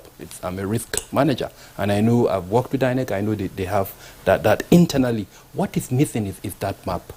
And it's not too late. Like I said, I'm speaking freely. I'm being the devil's advocate. Between now and the elections, I am hoping, and by this platform, which is public, that the managers of this ICSES, the INEC itself, the Office of the National Security Advisor, and the Inspector General of Police, they produce that map and show to Nigerians. The voter turnout in 2019 was 34%. If we don't manage this concern, that we're looking at more. Exactly. So if we don't manage the concern that Nigerians have at the moment, we may not see more. So like my brother here mentioned, we need to be forward-looking. We need to be proactive in terms of putting forward solutions, raising public confidence so that Nigerians have the confidence to come out. But that would not be a static map, I imagine, because when you do access international occurrences, they will say this is the highest level of alert, which is red you're talking about. At some point, it's downgraded to amber, which is orange, and then, of course, it comes down to green. It's not a static map. It should be fluid. Not at all. But I think I know where you're headed. The Electoral Institute, which is the manager of the external risk management component for INEC, its hope is to have a parallel process of updating this transient risk, as it were. But funding is a challenge. It's not easy. So one of the things I'm hoping, it's not possible in the 2023 elections, but going forward, AI is one option that we should go. Like, I run a consultancy, and we've adopted AI. If you go to... Sorry, and AI could be amnesty. It could be artificial intelligence. It could be... Which no. Alternative intelligence. So which AI are you referring to? Artificial intelligence. In summary, thank you, Kingsley. Okay, still talking about the risk factor. Apart from the physical fear of insecurity during the elections, there's also fear of cyber attack on the election results. So the entire risk spectrum, as it were, we can't, even if we dedicate a whole 24 hours to discuss the risk spectrum, it won't be enough. But let's divide them into those two, internal and external. Now, embedded in that is cybersecurity. But the work, and this is, I think, part of what I'm hoping INEC would do. The Director of Security is here. They have a risk management department. I'm hoping to see a marriage between that security department and the risk department, because that is what the world does now. Security, physical security that he does, and the risk management, they work together. They are Siamese twins. You can't separate them. So going forward, I'm hoping to see they adopt technology, including AI. And INEC has done, frankly, INEC, in terms of its risk management framework, is one of the best public institutions in the country at the moment. What we do when we talk about risk management is aim to achieve resilience. And I think INEC is probably one of the few organizations in Nigeria that has attained resilience. In other words, even if there is an attack on certain facilities of INEC, it has the capacity to function. And we've seen it. In 2022 alone, there were, I think, more than 50 attacks on INEC facilities. How many organizations in Nigeria will sustain 50 attacks and still be able to operate? Very few. So that's why I'm saying, as a risk manager, an external one, I am very happy with the role INEC is playing.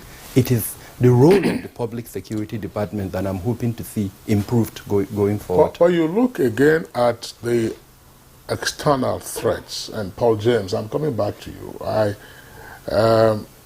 don't know, Kabir tended to have downplayed some of the incidents that are occurring ahead of the elections, PVC collection, and the impressions being created in the minds of persons. Yes, those who are engaging in misinformation, disinformation, and outright fake news have been at their work. But we do know that some persons have had real challenges getting their PVCs, and some PVCs have been exhumed from gutters and septic tanks. And as I said, some framed all of this around voter suppression tactics. Now, on voting day, if some of these tactics were to also come up, what would be the outcome? Well, I think when Dr. Kabirime was making his own submissions, I was like, wow, are we in the same planet? Because as much as I also wouldn't want to put all of this on the doorstep of INEC, I really want us to expand the conversation to look at also the activities of other stakeholders and how it will impact on the election. So if you look at the entire ecosystem of election violence, you look at it as any acts of violence directed at individuals or materials that are involved in the electoral process that are intended to undermine the process. And then you look at also indicators that could trigger this violence. And so we are seeing some of these indicators. Beyond also the concern around INEC, if we expand it to even the judiciary, for instance, you begin to see some frivolous court judgment and also how people are reacting to that. We saw what happened recently in Osun, and also, of course, which is a foretaste of what to expect as we go into the election in 2023. And also, if you look at also the history of violence, you go back to some states and what has happened in the 2019, and also what we are beginning to see already as we build up to the 2023. It's not like we don't have this information, but what is concerning is the reaction to some of these things as they're happening. And then INEC also is perceived sometimes as not providing the kind of information that people want. That's why I say INEC sometimes seems to be reactive and not proactive. For instance, there was a time that some videos were flying all over the space about people collecting information from PVCs. It was a good exercise by INEC. INEC was trying to harvest people's locations so they could provide information about where people should pick up their PVCs.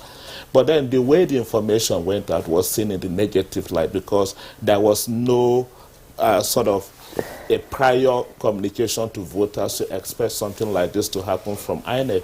And so that is why INEC also is perceived in that light, that they don't always go out, provide the prior information until that happens.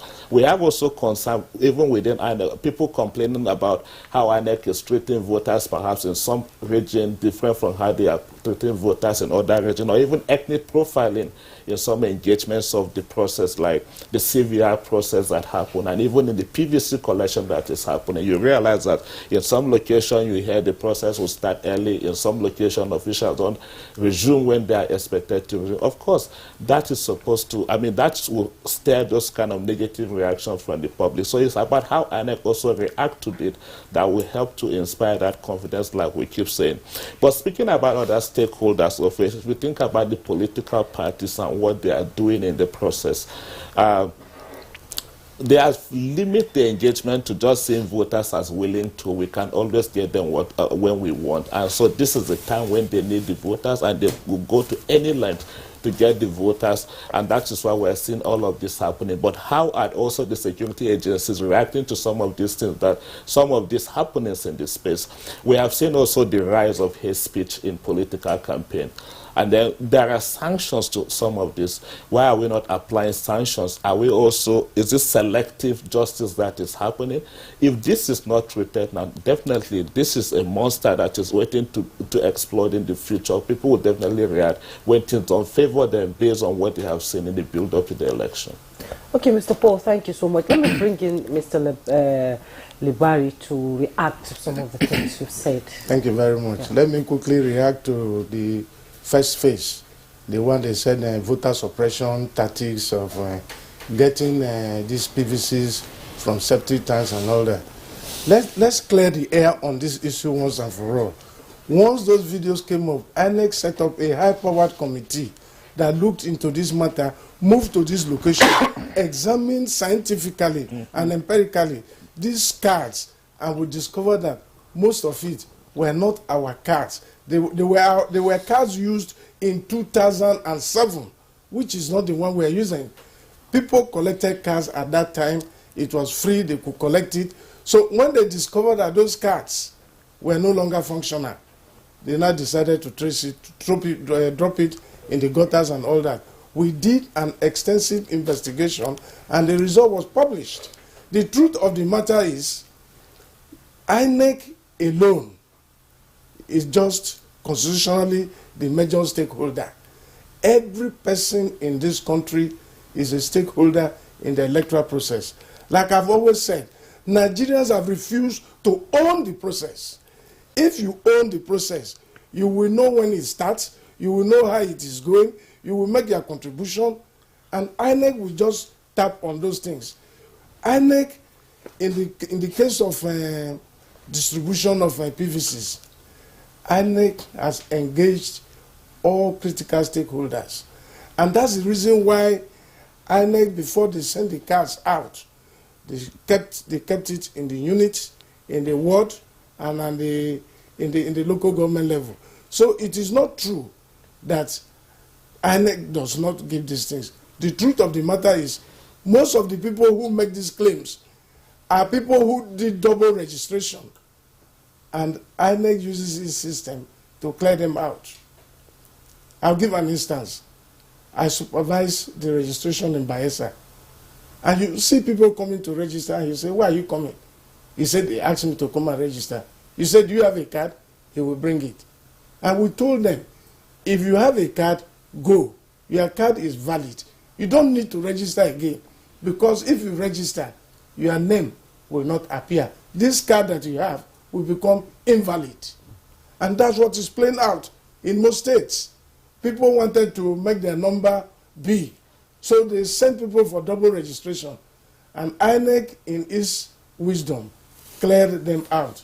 Just like he said, they will clear them out of the society. Those who did double registration cannot register in this election. They can't vote. They are the ones who make trouble. Oh, we register, we are not giving our cards. It's not true. Those who register genuinely, just like he said about information, we reach out to them. We send messages to them. Just like I'm talking now, INEC is doing what we call migration. There are some polling units that have more than necessary numbers. And there are some polling units that have 10, 20, 30. INEC is migrating people from the old unit to the new unit. And as I speak, INEC is sending information, text messages, calling the people, reminding them at least 2 weeks to the election, so that they will know that you are no longer going to vote at polling unit A, you will vote at polling unit B. INEC is doing that. The exercise is on. The state resident electoral commissioners have been mandated by the chairman to intensify this activity so that everybody will know that at the end of the day, if you were voting in A and because of the migration you are now sent to B, when election day comes, you don't go to A, you just go to B, and resident electoral commissioners have consulted committees to involve stakeholders at the local level to be involved in this. So I think INEC is doing its best. Who are the stakeholders at the local level? The local level, the chiefs, the churches, the civil society organizations, the community-based organizations. They are involved. And this list is printed and given out to them so that the information, even if the one INEC is sending doesn't get to the people, they can disseminate the information to the people. Thank you very much, Mr. Labari Sam Undu. We had back-to-back conversations on PVC collection on the studios, and Director of Voter Education at INEC was one of our guests. We also had the Deputy Director in charge of ICT also as our guest in one of the conversations. And we had our correspondents from different parts of the country. And some of the challenges that they were having at that time were highlighted with regard to PVC collection, which was why INEC had to extend the deadline. I recall that in one of the conversations we were told that there were 11 million PVCs uncollected, still to be collected. I don't know what the numbers are now. And so if persons had challenges collecting their PVCs, it wasn't as if they were crying wolf. No, I'm not saying there were also persons, the issue of double registration was discussed extensively, and those who wouldn't qualify if they did double registration. And that again would have been the fault of the political parties and the candidates who are the beneficiaries of votes that are cast in an election. So if you didn't enlighten your constituents or your supporters properly on the process for CVR, then that of course becomes their headache. But again, let's not look. When I raise the issue of voter suppression tactics, it's not common. It happens in the U.S. We're not disputing that. It happens in the U.S. There are voter suppression tactics, threats to voters in some locations, threats of arrest over alimony, default, and so on and so forth. There are all kinds of things that happen. And of course, that's why I'm saying that, look, we know voting will start late in some locations. And persons will say, why did they arrive late? The same thing with the process of collecting PVC. PVC were supposed to run from 9 to 3. Some will not come until 11. Our correspondents were telling us. That's why I said, in the course of voting now, how do we avoid all of that? Back again to Dr. Joshak, Dr. Habila Joshak. Dr. Habila Joshak, look at the entire environment, as we said, and the amber, the green, and more likely the red in some locations. Are we likely to see a calming down? Because we have just about 2 weeks. Are we likely to see a calming down of tensions and anxiety and insecurity? Or can we pacify those locations that are still red hot and be sure that elections are conducted? Well, it will be out of place to say that everything is set and that we can go to sleep and go to cast our votes. But I think, and as it is, without the content of the localities, without people collaborating with the security agencies at the local level, a lot of these issues that has to do with tampering with the process will be seen. And what I'm saying is collaboration. The Nigerian police is the lead agency for inter services in terms of election, and it doesn't stop at that. These traditional rulers and other individuals in the society at the local level will be very, very important and relevant. And that's why in most of the elections you have to leverage on them, bring them in. They're the ones that will even let you know those of them that are trying to plan to truncate the process.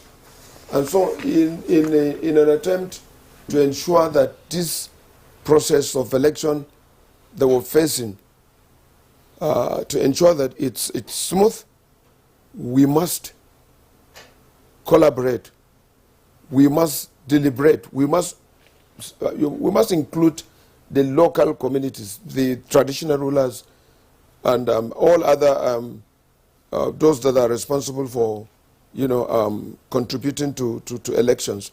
And so, what I'm saying is, yes, the security agencies and other people that are involved have records of people who are likely to pose a threat in most of the localities, in the region, in the division, and in the localities. This is a public claim. And in order to douse that, is to share these ideas with the locals. And sharing with them, in every community, people are aware. People are aware of those characters that are posing a threat and insecurity within that community. We have all this. And I know that the threat analysis that was done by the Nigerian police were shared. And if those ones are implemented, because there are people that must be taken away, otherwise they're going to be threats. And in doing that, the communities must be involved. And so it is not the police thing alone, and it is not INEC alone, but it is the responsibility of everyone to contribute and to come over and say what exactly is happening. And that's why we're insisting that the Nigerian police should go ahead and continue and must return back the police post and the police station that are right in the interior, not just the police division. Because once you have police stations in the interior and police are spread right to the end, there's no one that would want to commit crime or commit crime, and yet he will not be identified. Okay, thank you so much for that. We'll come back after this break to, as the program begins to wind out, to find out, talk about solutions to the electoral insecurity that might occur during the 2023 general elections. We'll take a break. When we return. Okay. The new Milo 3-in-1 Milky and Creamy is truly milky and contains calcium. So, no need to add milk for that rich, creamy cup, which helps to nourish and energize your kids. Milo 3-in-1 is such a smart choice. Milo, energy to go further. From Nestle. Every Harmattan, he falls sick so frequently and misses school often. I keep him away from junk food. She also feeds me apples. She says an apple a day keeps... If you want to keep germs away, then use Dettol soap regularly. Germs and disease spread easily during Harmattan. For this, use Dettol soap. Dettol protects from up to 100 illness-causing germs. Dettol soap is endorsed by the Nigerian Medical Association. Be Dettol sure.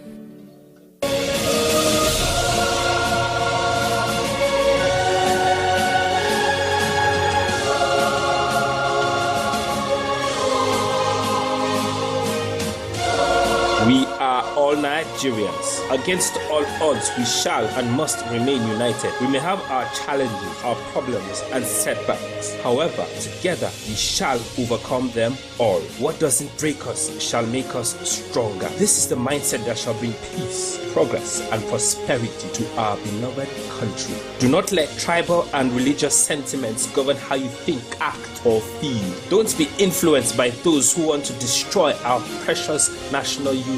Everybody who is a Nigerian is your brother and your sister. This is the mindset of the new Nigeria. It is also the mindset that we must all adopt. Let us support each other in creating the Nigeria of our dreams. This message is from the Nigerian Television Authority, NTA. The security situation in Nigeria has been reasonably stable in spite of activities of unpatriotic elements engaged in various criminal activities around the country. Daily situation reports coming in from states.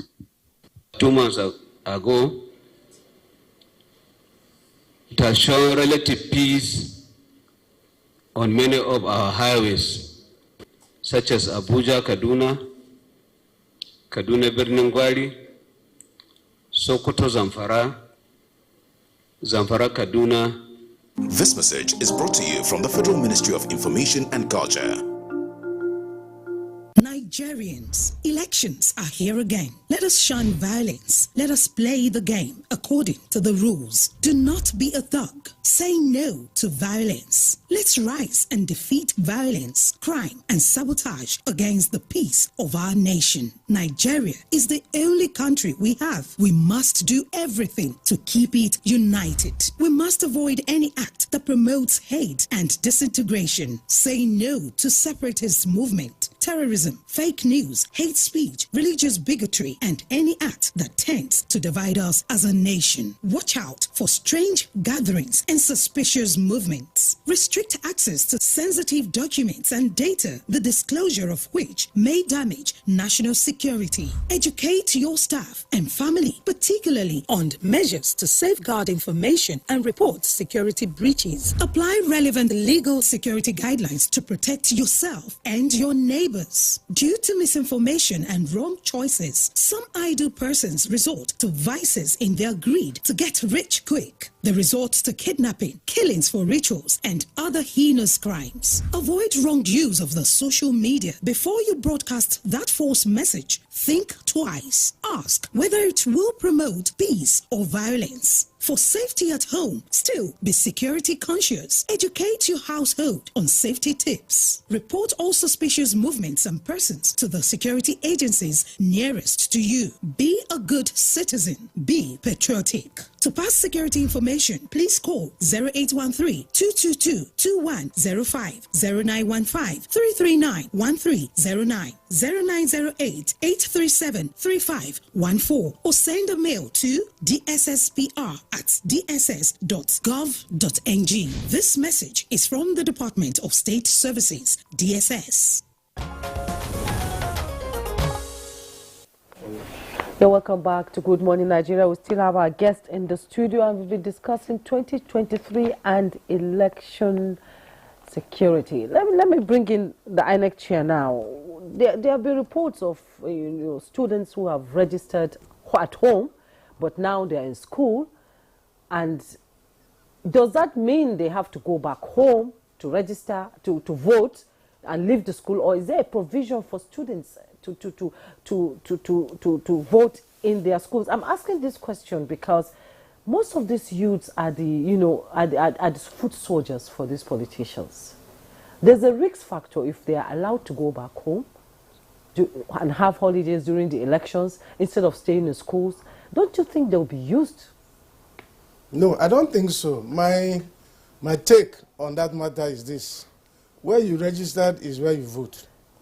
If you allow yourself to be used as a tool in the hands of these politicians, their children are not here.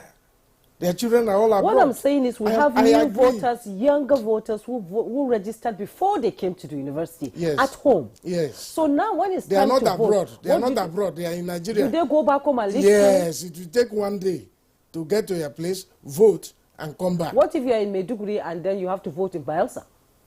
It will take 1.5 days to get to Bayelsa and vote and come back.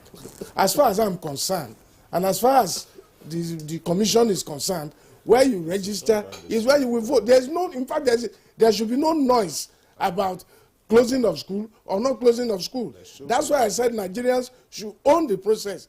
If you register to vote, that means you have a reason why you registered to vote.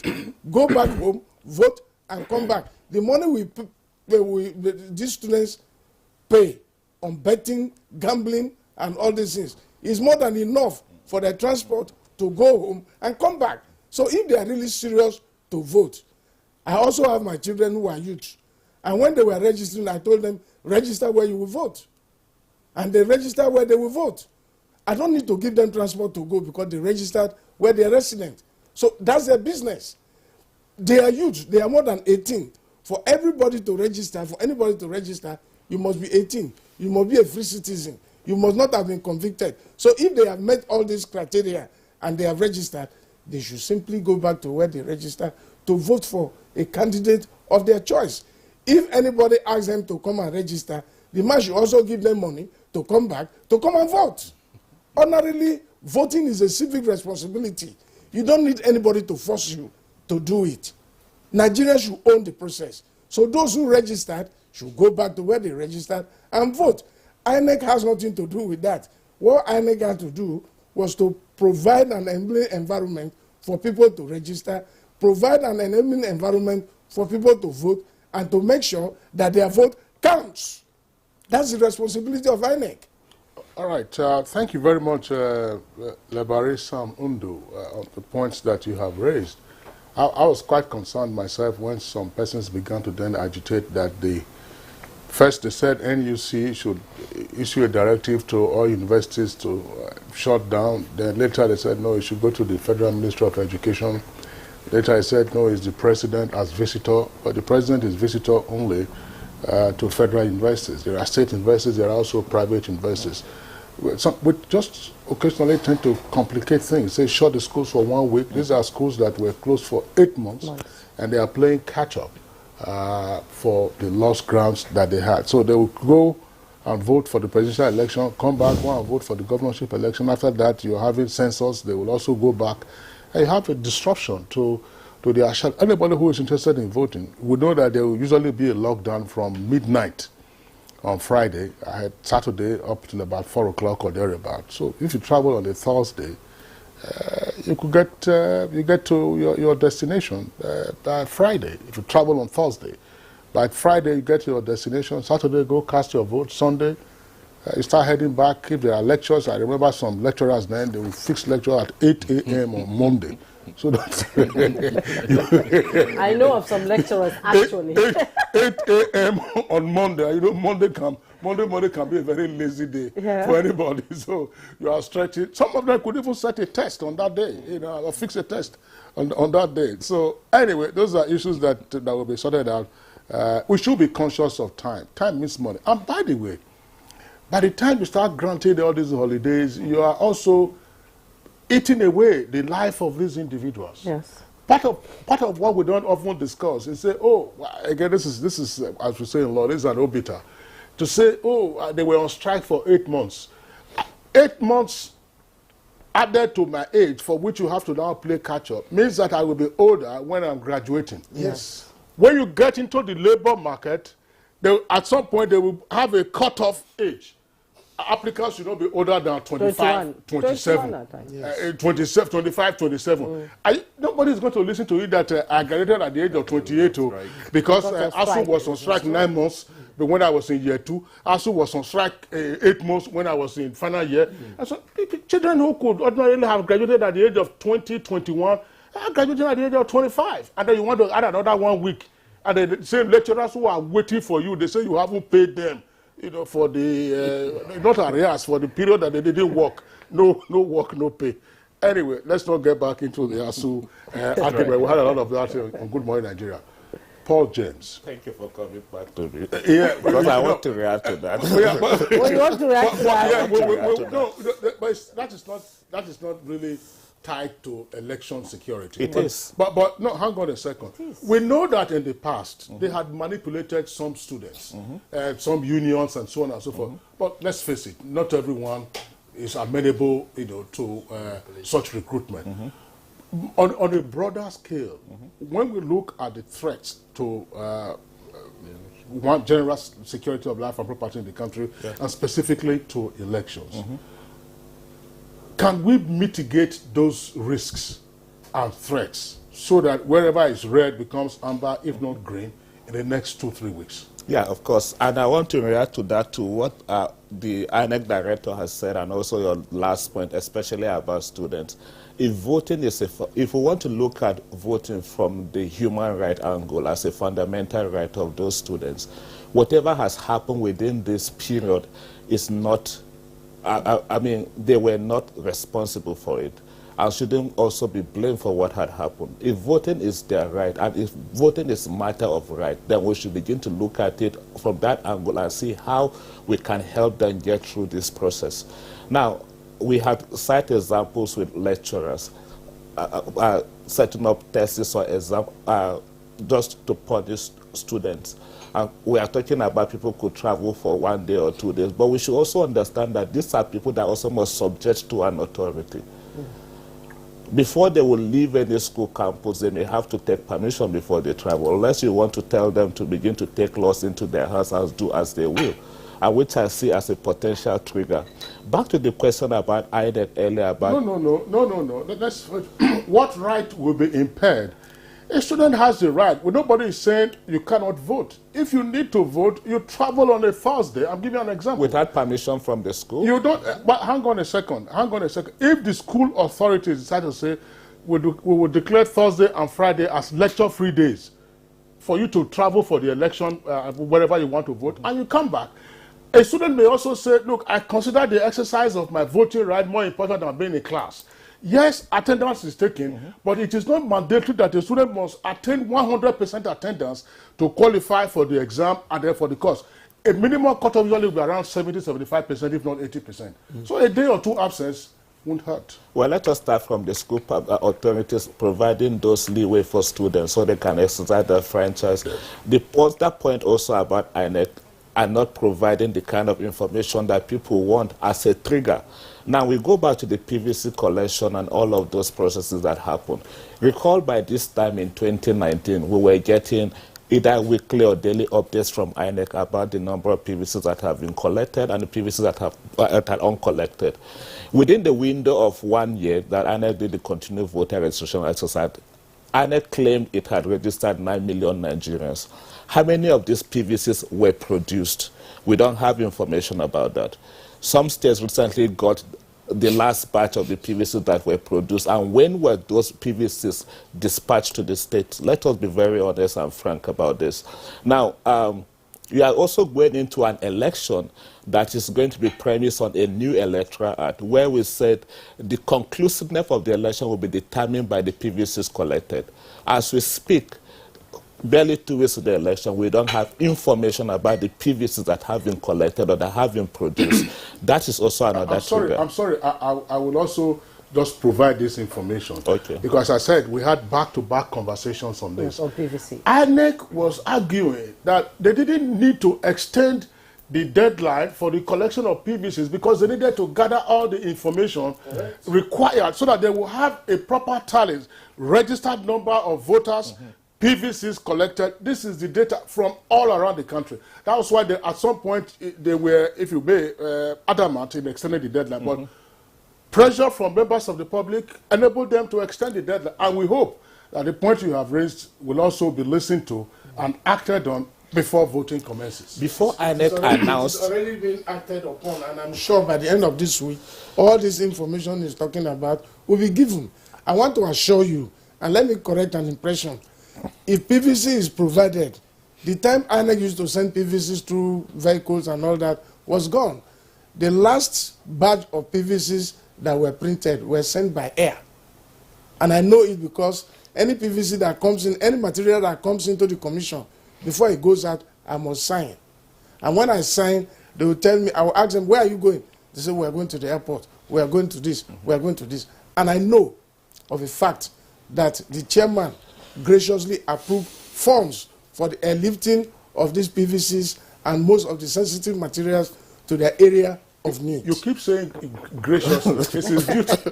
This is duty. Graciously, I'm saying this. I understand that is civil service language. Your prayers. Bring in Kabir Adamu here before, because we're running out of time. There's never enough time when we're discussing issues like this. Based on your risk assessment, can you give an idea of how the 2023 elections will roll out, security-wise? You're asking me to look into the hour and make a prediction. Yes, let's have a prediction. In security, we have this saying: hope for the best, but prepare for the worst. We're hoping for the best, no doubt. We did 3 scenarios, and because this is a public forum, I will not speak of the worst scenario. I'll speak of the best scenario. The best scenario is that we have a peaceful transition. The winner is gracious in accepting victory, and the loser is also gracious. Not the carry all. Well, unfortunately, I'll be realistic here, is the nature of the Nigerian politician. Is a carry-all, person. And then the likelihood that the loser too sees losing as, suicide, actually. So that's the reality. But in 2014, we saw what happened. The victory was gracious. Sorry, 2015, victory was gracious. The loser too was gracious. So we're hoping that our politicians go into the elections with that frame of mind. Having said that, there are 6 recognized strategies for managing electoral violence. I'll be a little bit circumspect in mentioning the 6, because that's how I get paid. Okay. But I must mention here that in ticking the checklist, we've done 3 in Nigeria. So far. Yes, and I'm very happy that we've done 3. Now the other 3 is what I'm hoping to see between now and the day of the elections. Having said that, I'm a little bit worried by the statement by Dr. Habila. I'm a risk manager, and at the same time, I believe in humanitarian principles. We shouldn't take out people. We should use the law. If they offend, if their offenses are captured under our laws, then we should do the right thing. In other words, if our law says someone is existing as a criminal, what does the law provide that we should do for him? I would rather have that than use the word take out. In other words, no security organization has the right to keep anyone in detention without prosecuting that person. If that person is committing an offense, arrest him and subject him to our criminal justice system. I would rather be happier with that, and I'm sure he would buttress that point, because he's in the civil society space. We need to protect the rights of our citizens, irrespective of who they are. If they are committing offenses and it is clear, now that is one way to manage the possible outcome. The third point I would like to emphasize, we've had the benefit of monitoring and observing elections in another locations. The most recent one that has the same dimensions within the eco space like we have in Nigeria is in Kenya. Now, what did they do to manage some of these components? Because they also have the same challenge that we have. Let me give you an example. And I think Dr. Abila kind of dribbled that point. He did mention it, that we need to bring in stakeholders. But we have the platform, and that platform is not active. That is the excess at the state and local government level. It is not only the traditional rulers that will be members at that level, at the state and local government. Every other stakeholder, the market women, as an example, the youths, name them, they would all be members of that. So if we activate these platforms at the state and local government level, it means the intelligence fit. INEC has a situation room, and if time had permitted, the director would have spoken about that. Now that the framework for managing risk at INEC is robust, and the fit coming into that situation room includes from excess. And if we expand excess to the state and local government level, then that fit will become a veritable tool. Earlier on, you asked me a question regarding the transient nature of threat elements. That is the answer. But we need to activate it. Now, there is my concluding statement. Trust is good, Kingsley, but control is better. So that means monitoring and evaluation will have to be enhanced. Lower levels of ISIS. Exactly. Now, the legacy of the military rule makes it very difficult for a civilian person, in this instance the chair of INEC, to have that kind of authority and power over members of excess. But that's what the National Assembly needs to change. Empower INEC in a manner that they would be able to have some level of control over the activities of excess through M&E, monitoring and evaluation. All right, Dr. Kabir Adamu, thank you very much. Gentlemen, let's recognize something. The country has been battling with the influx and possession of small arms and light weapons. Last week in Imo State, a customary court judge was attacked by gunmen who came into the court premises on motorcycles. They shot him and they killed him. Yes. With effect from today, lawyers in Imo State have gone on strike, boycotting the courts. Can we begin to worry about a situation where gunmen could disrupt voting in particular locations, especially against the provision of the Electoral Act with respect to disturbances in the course of voting or disruption of voting in a particular unit. And we recognize that no matter how you proliferate the environment with security personnel, you cannot police every square inch. No, you cannot. Yes, and on that note, we thank our guest for coming on the program in the studio here, Lebari Sam Undo, Director of Security at the Independent National Electoral Commission, INEC. Thank you so much for coming. Thank you. Dr. Habila Josak, retired Deputy Inspector General of I wanted to make a correction. A correction, yes. Briefly. Yes, I didn't say... In 10 seconds, please. Yes, I didn't say that those people that were identified as those that are likely to, tamper with the process are brought and kept. They are being interrogated. And those of them that are culpable are being charged to court. And the other ones who are found innocent have been released. Yes. Okay. Thank you so much, Dr. Habila Josak, retired Deputy Inspector General of Police. Thank you so much for coming. In our Abuja studio also, Dr. Kabir Adamu, Security Risk Management Expert. Thank you. Thank you.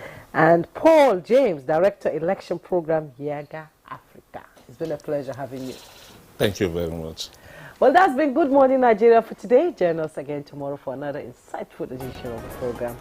I am John Mike.